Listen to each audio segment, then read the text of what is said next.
Magandang araw sa inyong lahat. Ako si Miss A at ito ang aking mga kwentong aswang. Ang aking mga kwento ay hangos sa mga totoong pangyayari na ang iba ay aking naranasan. Ang mga pangyayari, pangalan at lugar ay hindi sinasadyang kapareho sa aking mga kwento. Ito ay may kathang isip lamang para naman maprotektahan ang mga karakter sa aking kwento. Bago ko ipagpatuloy ang aking kwento ay maaaring pakiclick ang subscribe button, like at share. Maraming salamat po. Narito ang aking unang kwento na pinamagatang Third Eye. Magandang araw po, Miss A. Itago nyo na lamang po ako sa pangalan na Maria. Lumaki po ako sa probinsya ng Catanduanes sa Bicol. Ang aming probinsya ay isang isla na magmula sa Manila papunta ng Tabaco, Albay ay may 12 oras na biyahe. At pagdating sa Tabaco Pier, sasakay naman ng barko patawid sa aming isla na may 4 na oras pas na maglalakbay sa dagat. Sa mga hindi pa nakakaalam ng aming probinsya, ang Catanduanes ay maraming lugar na pwedeng pasyalan. Mga beach, falls at marami pang iba. Lumaki ako sa isang baryo na sakop ng munisipalidad ng San Andres. Sa edad kong 6 na taon, may mga pangyayaring hindi ko maipaliwanag na minsan masasabi ko sa aking sarili at mga magulang na hindi rin nila pinaniniwalaan.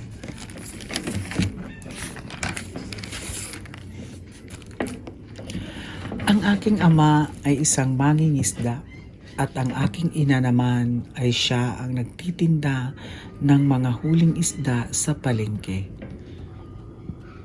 May 4 kaming bangka sa dagat at may mga tauhan kami na siyang sumasakay sa bangka para manghuli ng isda. Ang mga pangyayaring ito ay nangyari taong 1986. Panganay ako sa aming 3 magkakapatid. Araw ng Lunes, buwan ng Hunyo, unang araw ng pasukan sa eskwelahan. Kinikulit ko si mama na sasama ako sa school sa tita ko na bunsong kapatid ni papa ko. Nang mga panahon na yon ay grade 6 na. Dahil sa iyak ako ng iyak, napilitan si mama na dalhin ako sa school at pinakausapan ang teacher sa grade 1 na kung pwede isaling pusa ako sa klase na pumayag naman. Habang nagsasalita ang aking guro sa unahan, ako naman ay napalingon sa bintana sa likod ng classroom na ang harap ay malawak na palayan. Napansin ko na parang may sumisilip sa bintana na isang tao na sa tingin ko ay maitim ang mukha at puro balahibo. Natakot ako at napatakip ako ng aking kamay sa aking mukha na napansin naman ng aking guro. "Bakit, Maria? Ano yon?" tanong ng aking guro.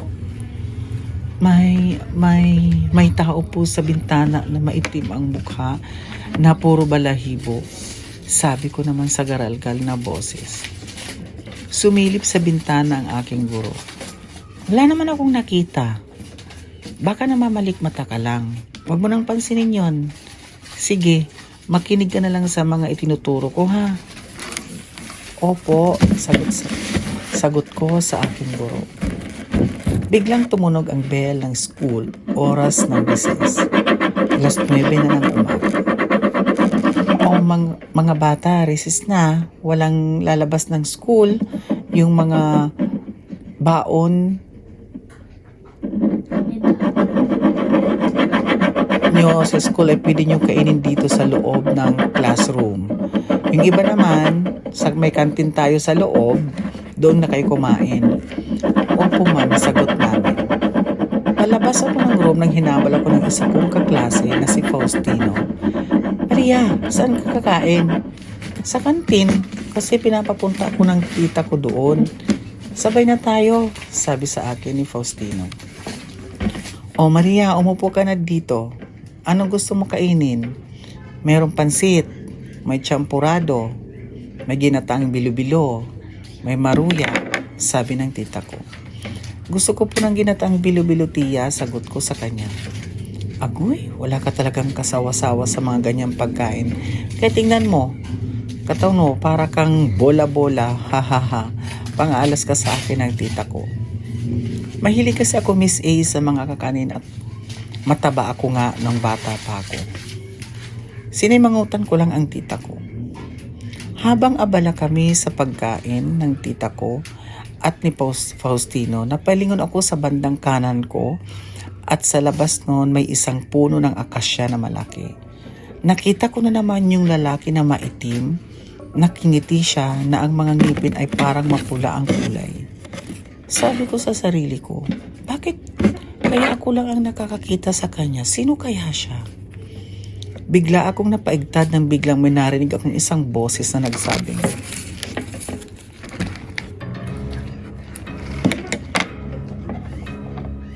"Huwag kang matakot sa akin, Maria.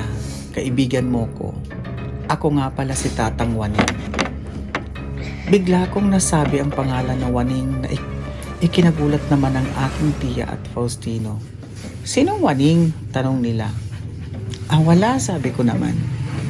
Nung araw na yon, bigla na lang nagulat ang teacher ko kasi lahat ng mga tanong niya sa klase ay sumasagot ako at ang bilis ko na daw magbasa. Sinabi nga rin sa mama ko na ang sabi naman ng mama ko ay mahilig kasi yan magbasa ng mga libro. Mabuti naman, obserbahan ko siya ng 3 buwan. Pag ganyan lagi, baka i-enrollan natin siya ng regular sa grade 1. Sabi ng teacher ko.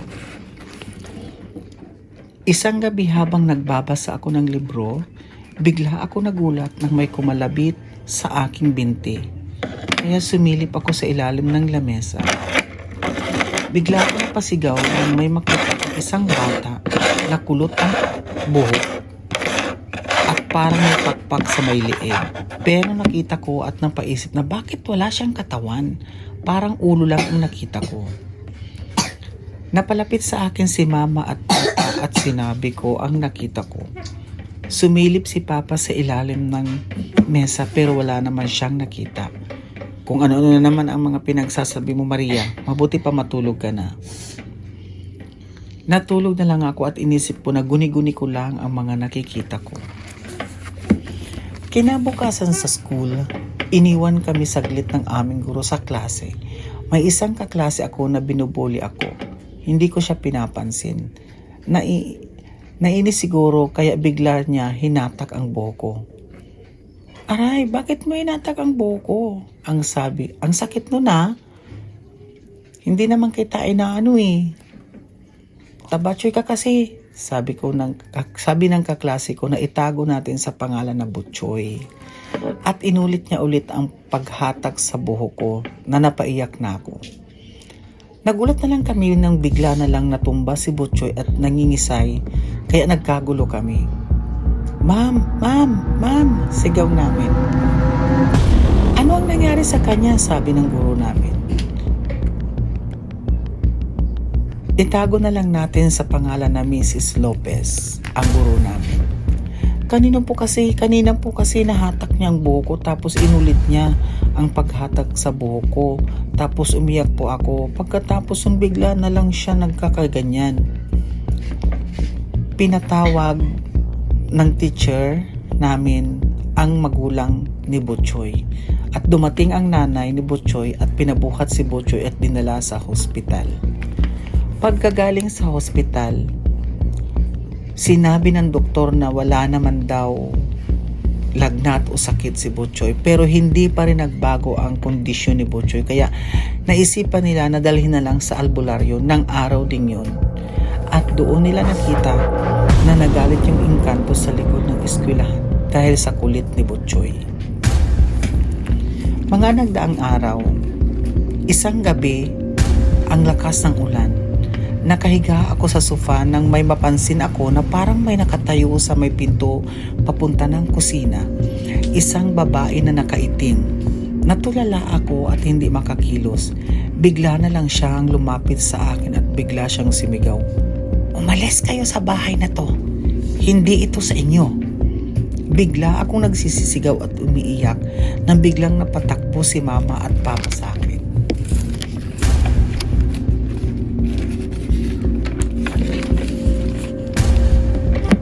Magdamag akong umiiyak, kaya napagpasyahan nila mama at papa na dalhin din ako sa albularyo kinabukasan. "Ano ang nangyari?" sabi ni Tatang Upen, na isa sa magaling na albularyo sa amin. "Hindi nga na po namin alam, bigla na lang po siya nagkakaganyan mula kagabi," sabi ni mama. Kumuha ng bilao at gunting si Tatang Upen dahil yun ang gagamitin niya sa paggamot. Pinaikot niya ang bilao at gunting na nasa gitna ng bilao. "Alam nyo, ang anak nyo ay hindi lang iisa ang sumasama sa kanya.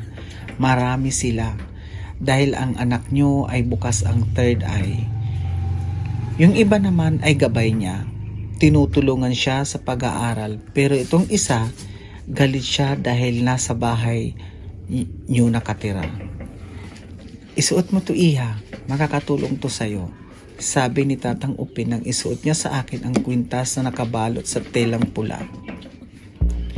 Naging okay naman na ako ng araw na ayon. Pero isang araw, nakaupo ako sa labas ng aming bahay. May dumaan na isang kapitbahay namin. Nagulat ako kasi wala siyang ulo. Pumasok ako ng bahay at sinabi ko kay mama, "Mama, nakita ko si Kuya Seryo. Dumaan sa harap ng bahay natin at nakita ko wala siyang ulo." "Ano? Paano naman nangyayari yun? Diyos ko namang bata ka," sabi ng mama ko. "Tumigil ka nga sa mga sinasabi mo, hindi maganda yan," sabi ng mama ko. Makalipas ang 3 araw, nabalitaan na lang namin na si Kuya Seryo ay patay na, tinamaan daw ng kidlat sa laot habang nangingisda. Narinig ko bigla na nag-uusap si mama at papa na, "Hoy Kadyo, alam mo ba nung isang araw sabi sa akin ni Maria na nakita nga daw niya yan si Seryo, 8 ulo habang naglalakad. Ano ka ba, Puring? Pati ba naman ikaw naniniwala sa mga sinasabi ng anak mo?" "Aba, ewan ko, yun ang sabi ng anak mo eh." "Ay Diyos ko, ano ba yung nangyayari sa kanya?" Mula noon, sunod-sunod na ang mga pangyayaring hindi ko maintindihan. Minsan may mga panaginip ako na biglang nagkakatotoo. Makalipas ang ilang buwan, ang akala ko tahimik na ang buhay ko at hindi ko na sila nakikita pa. Pero isang umaga, habang nagsusuklay ako ng buhok, biglang may nahagip ang aking kamay sa likuran ko at laking gulat ko nang may makita akong buhok na kulay puti na sobrang haba na nakuha ko sa balikat ko, at paglingon ko may nakita kong matandang babae na ang suot ay damit ng mga sinaunang panahon. Nakatagilid siya kaya hindi ko makita ang mukha niya. "Apo, wag mo itatapon ang buhok na yan. Itago mo para lagi mo akong kasama," sabi nung babae na narinig ko na sinabi niya. "Sino po ba kayo?" Bigla na lang siyang nawala at doon naman pumasok ang isa kong kapatid at tinanong ako, "Sinong kausap mo, ate?" "Ha? Wala naman akong kausap. Halika na nga, mag-almusal na tayo."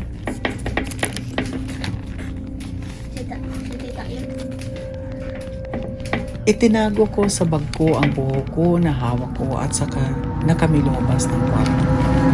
Habang kumakain kami, nakaramdam ako ng pagkahilo at bigla akong may narinig at nakita na malakas na ulan at hangin at may bumulong sa akin na mag-ingat sa bagyo. At nakita ko na yung tito ko na asawa ng tita ko ay nalunod. Sinabi ko kay Papa pero hindi nila ako pinaniwalaan. Umiyak na lang ako. Sumunod na linggo, may bagyong dumating sa amin at nawala ang sinasakyan ng tito ko na bangka at hindi na sila nakita. Lumaki ako, Miss A, na ganun lagi. Marami akong nakikita. Hanggang sa bandang huli, naniwala sa akin ang papa ko. Miss A, sa ngayon po ay 45 years old na ako at lagi pa rin nangyayari sa akin ang nakikakita ng mga hindi nakikita ng ibang tao. Pati pag pupunta ako sa mga lamay, may mga pagkakataon na nakakausap po ang mga namatay. Kahit sa simbahan, may mga nakikita ako na hindi nakikita ng mga nagsisimba. Sa sasakyan, may nakakasakay ako na minsan may mga dugo ang katawan nila. Sa jeep, sa bus, at kahit sa mga building at sa mga bahay na aking napupuntahan.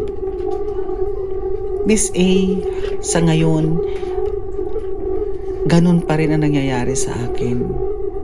At minsan, nakikita ko at nababasa ko ang pagkatao ng tao. Miss A, hanggang dito lang po, Miss A. At ito po ang kwentong kababalaghan na aking naranasan noong bata pa ako. Maraming salamat po, Maria.